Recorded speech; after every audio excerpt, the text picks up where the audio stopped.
All right, so last time around on Jill of All Trades, I showed you how to make copper shingles out of scrap copper. Now the time has come to put them on the roof. There's a couple things that you need to know first. The copper cannot touch any other metal. So if you've got aluminum trim, if you've got galvanized nails or steel nails in construction, you've got to put a barrier in between them. So that is why we use this plastic molding and put that here at the top to separate the copper from what is aluminum covered trim.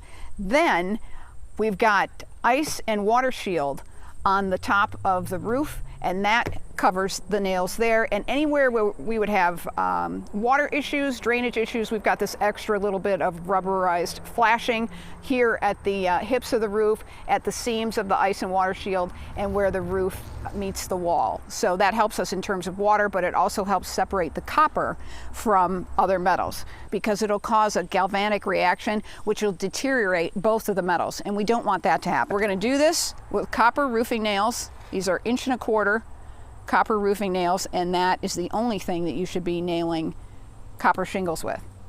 So here we go. We lay it out ahead of time. In fact, it will help to have a construction square. And so we kind of planned out where our shingles should be, and then took just a silver Sharpie, a metallic Sharpie, and drew our lines up from there. There you can see all of our markings, because we want to try to keep our rows straight. It'll keep you from getting off as you go along. If you're off a tiny bit with each shingle, as you work your way up the roof, things will start to get kind of wavy, and we want to keep our rows straight. So we're numbered and laid out to where they should go. So we just start nailing them in.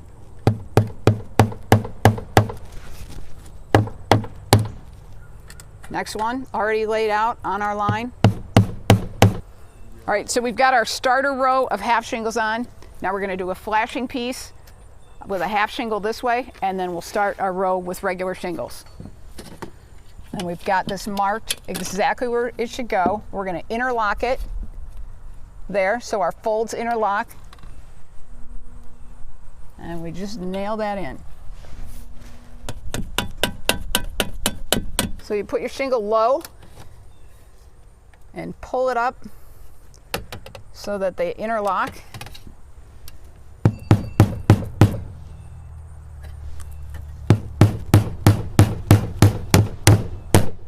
All right, so now we've got our starter row and our first row of real shingles, and we start our next row.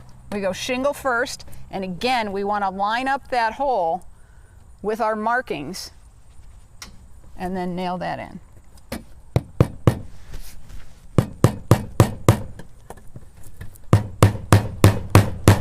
And then we come back and add our flashing piece.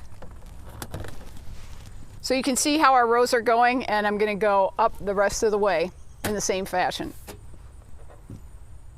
Now that we've got all of our shingles on the roof, there's just one thing left to do. The shingles do not overlap at this hip, and we need some coverage there. So we've got these special hip cap pieces. We're going to start with the first one hanging a little bit off the roof, and then we're going to roll the edges under on that corner, and then the rest of the way they will just layer like shingles all the way up the roof. It should just take a few more minutes to finish those. So there you have it, a beautiful do-it-yourself copper roof on Jill of All Trades.